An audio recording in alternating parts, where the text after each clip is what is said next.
Good morning students. आज मैं आपके सामने फिर एक नए मुद्दे लेकर उपस्थित हूं और ये मुद्दा बहुत ही इंटरेस्टिंग है। ये मुद्दा यह है कि क्या भारत के विभाजन को टाला जा सकता था? Could the partition of India be averted? ये एक ऐसा मुद्दा है हिस्ट्री में, बल्कि आप ह्यूमैनिटीज आप हिस्ट्री न कह के पूरी ह्यूमैनिटीज सब्जेक्ट में सामाजिक विज्ञान के मुद्दे के रूप में देखें। It is the one of the most research issue. इस पर जितने ज़्यादा रिसर्च हुए हैं शायद ही कोई दूसरे टॉपिक पर हुआ होगा।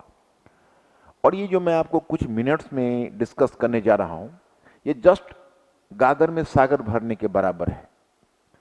बहुत चैलेंजिंग चीज़ें हैं जो कम टाइम में इतने बड़े टॉपिक को डिस्कस करना, लेकिन मैं चाहूंगा कि आपको इसका प्रिसाइज नॉलेज मिल जाए।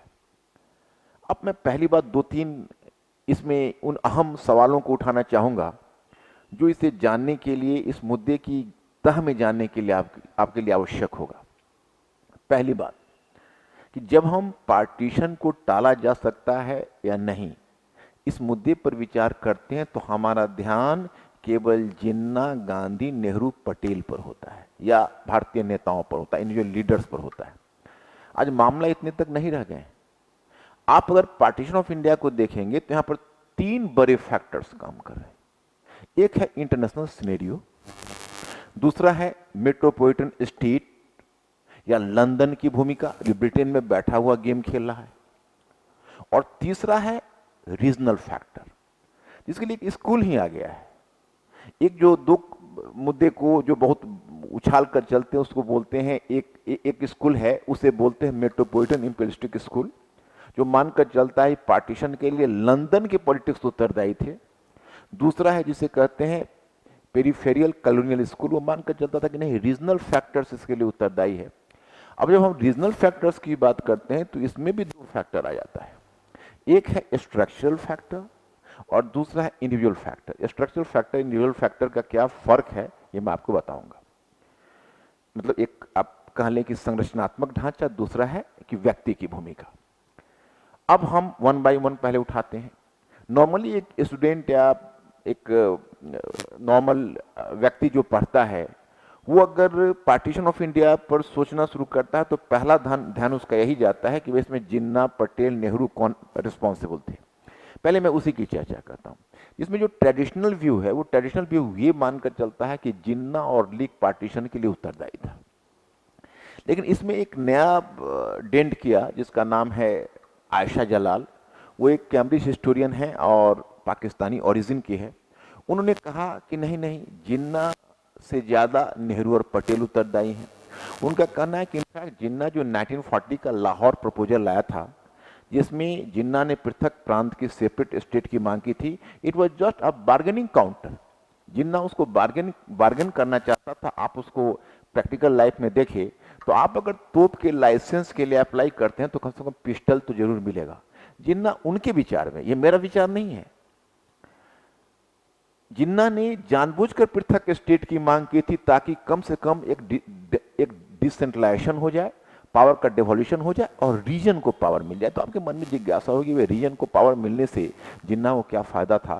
तो हम इस बात को ना भूलें कि लीग एक माइनॉरिटी पार्टी थी और सेंटर के स्केल पर वो सरकार नहीं बना सकती थी। उसके गवर्नमेंट रीजनल स्केल पर बनते, और रीजन में अगर रीजन को पावर ज्यादा है तभी तो उसको फायदा था। तो इसलिए आप देखें कि हमेशा एक रीजनल एंड पावरफुल स्टेट्स की उसने बात की है। खैर एनीवे, उन्होंने ये तर्क कहा, इस तर्क से हम बहुत एग्री नहीं करते बल्कि डिसएग्री करते। अब इसमें और भी फैक्टर्स, अब यहाँ बंगाली कुछ स्कॉलर्स वो मानकर चलते थे कि दुर्भाग्य वहां से शुरू हुआ जब गांधी ने सुभाष चंद्र बोस को मेन स्ट्रीम पॉलिटिक्स से बाहर कर दिया। अगर सुभाष होते तो शायद पार्टीशन रुक जाता। अब उनका अलग तर्क है। उसके लिए थोड़ा सा आपको बंगाल के लोकल पॉलिटिक्स में जाना पड़ेगा। जैसे CR दास का एक फॉर्मूला आया था और उसमें उन्होंने एक पैक्ट भी किया था बंगाल में, जिसमें कि उन्होंने लीग और कांग्रेस के बीच एक अंडरस्टैंडिंग स्टैब्लिश करने की कोशिश की थी। और उन्हीं की शिष्य परंपरा से सुभाष थे, तो शायद बंगाल में हिंदू मुस्लिम लीडरशिप में कुछ अंडरस्टैंडिंग वो पैदा करते, और उनके नहीं रहने से बंगाल में दरार बहुत गहरी हो गई और पार्टीशन में बंगाल तो एक फैक्टर रहा। अब ये उनका विचार है, इसमें हम कुछ कह नहीं सकते। नेक्स्ट वन आप देखते हैं कि इसमें कुछ राइटिस्ट नेशनलिस्ट के विचार है। राइटिस्ट नेशनलिस्ट का मतलब तो आप समझ ही रहे हो, और कुछ लेफ्टिस्ट नेशनलिस्ट के विचार है जिसको आप मार्क्सिस्ट हिस्टोरियन कहते हो। तो जो राइटिस्ट नेशनलिस्ट वाले हैं वो कांग्रेस को ब्लेम करते हैं कि कांग्रेस ने बड़ी कमजोर नीति दिखाई, इसने इतनी सहजता से पार्टीशन को एक्सेप्ट कर लिया, ये कांग्रेस के पार्ट से एक बहुत बड़ा फेलियर है। और उनका ये कहना है, पीछे वाले लेक्चर में मैंने बताया होगा, शायद अगर आपने सुना होगा, कल्चरल नेशनलिज्म का कॉन्सेप्ट मैंने आपको बताया था। मैंने बताया था कि कल्चरल नेशनलिज्म मानकर चलता है कि नेशन टेरिटोरियल नहीं होता है, एक पहचान होती है, आइडेंटिटी होती है, और यहाँ पर हिंदू आइडेंटिटी ही नेशन है।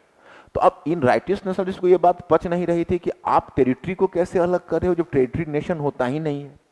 तो वो उनका एक अलग नजरिया था। जो लेफ्टिस्ट वाले हैं उनका कहना था कि कांग्रेस जो है वो पावर मॉन्गरर्स थे। पावर मॉन्गरर्स इस सेंस में थे कि कांग्रेस ने जानबूझकर सत्ता को अपने हाथ में लेने के लिए और उसने निगोशिएट किया ब्रिटिश से ताकि पावर सीधा मिडिल क्लास के हाथ में आ जाए। इन मार्क्सिस्टों का मानना है कि अगर ऐसा नहीं होता और ब्रिटिश को सीधा खदेड़ा जाता तो हो सकता था कि कोई ऐसा बड़ा एक मूवमेंट चलता जिसमें सत्ता निकलकर लोअर क्लास के हाथों में चली आती और इंडिया का भी सोशलिस्ट ट्रांसफॉर्मेशन हो जाता।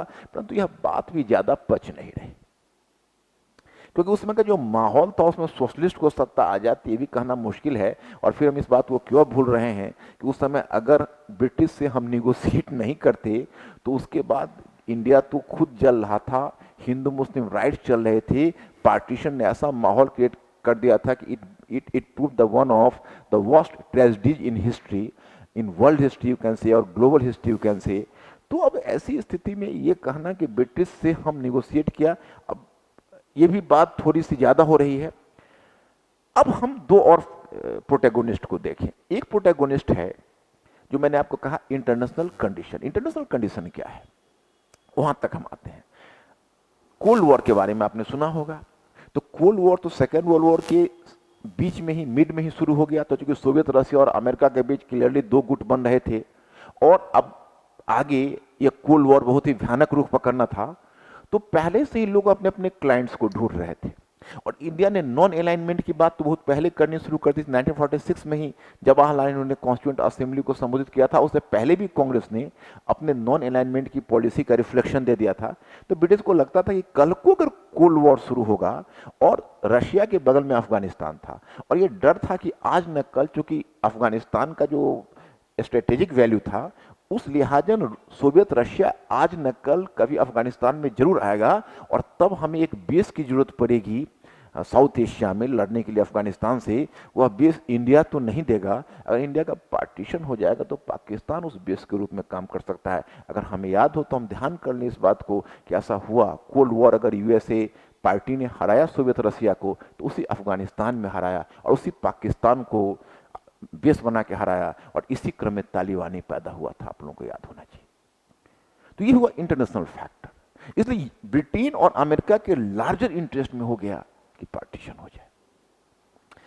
एंड अब मेट्रोपॉलिटन स्टेट लंदन का फैक्टर देखिए। जब तक सेकेंड वर्ल्ड वॉर से पहले इंडिया से एक निश्चित रकम लंदन को जाती थी। सेकेंड वर्ल्ड वॉर के मध्य लंदन ने इतने ज्यादा इंडिया से कर्ज ले लिए कि अब उल्टा लंदन ही इंडिया का कर्जदार बन गया और यहां से जो ड्रेन ऑफ वेल्थ था होने के बजाय लंदन से ही कुछ रकम आने की नौबत आ गई। अब ब्रिटेन को तो लग रहा है कि भाई एक एक मिनट रुकना है मुश्किल है। एंड पर्टिकुलरली आप देखेंगे तो उसमें सिचुएशन ऐसा है कि अगर इंडिया में ब्रिटेन ज्यादा समय रुकता तो यहां पर बहुत ज्यादा राइट्स के माहौल बन रहे थे, तनाव के माहौल बन रहे थे।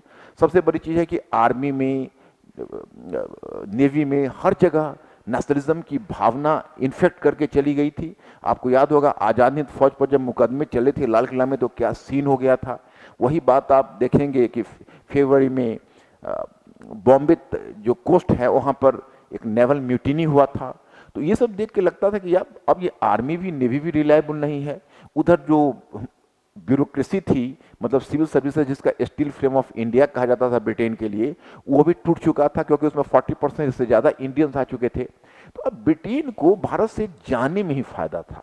अब अगर हम रोकते भी तो ब्रिटेन नहीं रुकता। तो ये बात गौर करने वाली है कि ब्रिटेन को भारत से जाने की काफी हड़बड़ाहट थी।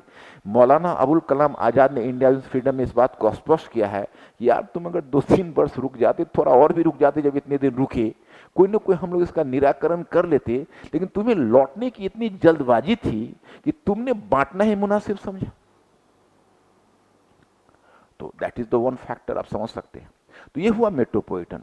और अब रीजनल पर आप आते हैं, तो रीजनल को हम दो पार्ट में बांटे। एक को स्ट्रक्चरल फैक्टर कहते हैं। स्ट्रक्चरल फैक्टर का मतलब है कि हिंदू और मुसलमानों के बीच जो एक रिफ्ट है, दो डिफरेंट कम्युनिटीज हैं, मुसलमानों में एक शासक वर्ग होने की भावना थी, और इन द मीन टाइम पीछे हमने चर्चा की है, आपको याद होगा, नेशनलिज्म एंड कम्युनलिज्म के डेवलपमेंट में, उसके एवोल्यूशन में, कि जो भारत में जो 19th सेंचुरी में सोशियो रिलीजियस रिफॉर्म मूवमेंट हुआ था, वो मूवमेंट में आप नॉर्मली देखेंगे कि उसमें जो हमारे हिंदू सुधारक थे और मुस्लिम सुधारक थे, वो अनायास ही दोनों परंपरावाद में बहुत ज्यादा चले गए, ट्रेडिशनलिज्म में। अब हिंदू सुधारक ने एंशिएंट इंडिया की ग्लोरी की बात की, तो मुस्लिमों में अलगाव की भावना जैसी चीज आई। उधर मुस्लिमों ने अपना मध्य एशिया और पश्चिम एशिया में इतिहास खोजने लगे, तो हिंदू हार्ट फील किया। और पर्टिकुलरली जो मैंने बताया कि सर सैयद अहमद खान या एक मुस्लिम इंटेलिजेंसिया क्लास में इमर्ज किया, दुर्भाग्य यह रहा कि उसने अपना भविष्य ब्रिटिश के साथ सहयोग करने में ढूंढ लिया। तो ये जो एक रिफ्ट है, वो स्ट्रक्चरल फैक्टर चला आ रहा था पहले से ही दोनों के बीच। लेकिन हम इसको सोली नहीं मानते कि स्ट्रक्चरल फैक्टर ही उत्तरदायी है, क्योंकि इसमें ब्रिटिश ने अपनी भूमिका निभाकर उस रिफ्ट को ज्यादा गहरा किया। इसको हम कैसे भूल सकते हैं? यही ब्रिटिश हैं जिन्होंने सेपरेट इलेक्टोरेट दिया था, यही ब्रिटिश है जो उस रिफ्ट को और गहरा करने के लिए जानबूझकर जो मुस्लिम कम्युनलिज्म है उसको इनकरेजमेंट दिया था। तो इसलिए हम ब्रिटिश को इससे हम दोषमुक्त नहीं मान सकते। अब जो कंटीजेंट फैक्टर है वो इंडिविजुअल फैक्टर के रूप में आप देख सकते हैं। जैसे हम एक घटना 1937 के इलेक्शंस को ही लेते हैं, तो कुछ आलोचक, कुछ क्रिटिक्स ये बताते हैं कि उसमें कांग्रेस ने गलती की, अन्यथा ये पार्टीशन की स्थिति नहीं आती, क्योंकि जो 11 प्रोविंसेस में जो चुनाव हो रहे थे उसमें जो संयुक्त प्रांत था, यूनाइटेड प्रोविंस था, उसमें कांग्रेस और लीग ने मिलकर एक ज्वाइंट इलेक्शन लड़ा था। और इधर कांग्रेस के लीडर थे गोविंद बल्लभ पंत, और उधर मुस्लिम लीग के लीडर थे खलीकुज्जमान, लोकल लीडर। और बात तय हुई थी कि दोनों का कोलिशन गवर्नमेंट बनेगा, और दोनों को लड़ना था छत्तारी के नवाब से, जिसने नेशनलिस्ट एग्रीकल्चरिस्ट पार्टी बना रखी थी, और वो जमींदारों की पार्टी थी। तो ये दोनों ने मिलकर चुनाव लड़े, चुनाव में दोनों को काफी सफलता मिली। सबसे बड़ी बात यह हो गई कि कांग्रेस ने अपने बल पर इतनी सीटें ले आई कि अब कांग्रेस को मुस्लिम लीग के सहयोग की जरूरत सरकार बनाने में नहीं है, गवर्नमेंट बनाने में नहीं है। तो कांग्रेस ने क्या किया, लीग को छोड़ दिया और खुद अपनी सरकार बना ली।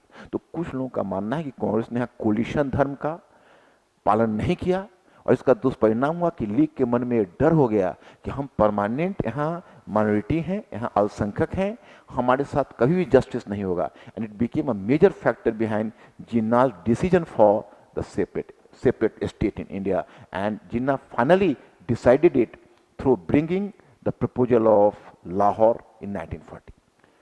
अब ये तर्क भी मुझे बहुत नहीं ये करता है, क्योंकि 1937 तक मुस्लिम लीग उस मुकाम पर पहुंच गया था कि शायद उसे पीछे जाना मुश्किल होता, लेकिन इतिहास में इस बात के लिए बड़ी कम जगह होती है कि क्या नहीं होता तो क्या होता, इसलिए कोई भी फाइनल जजमेंट देना मुश्किल है। खैर एनीवे, अब सवाल खड़ा होता है कि जो भी होना था हो चुका था। अब जो 1940s में हुआ, तो क्या उस पार्टीशन को रोका जा सकता था? तो देखो बच्चे, मुझे ऐसा लगता है, अगर आप मेरा व्यक्तिगत, मैं अब एक बात आपको बता दी, ह्यूमैनिटीज में कुछ भी फुल एंड फाइनल नहीं है। You can differ with anybody, ये आपको फ्रीडम है। लेकिन मैं एक चीज आपको बताना चाहता हूँ कि in humanities every knowledge is a perspective. सारी नॉलेज एक पर्सपेक्टिव है। ह्यूमैनिटीज में कोई फाइनल जजमेंट हो ही नहीं सकता।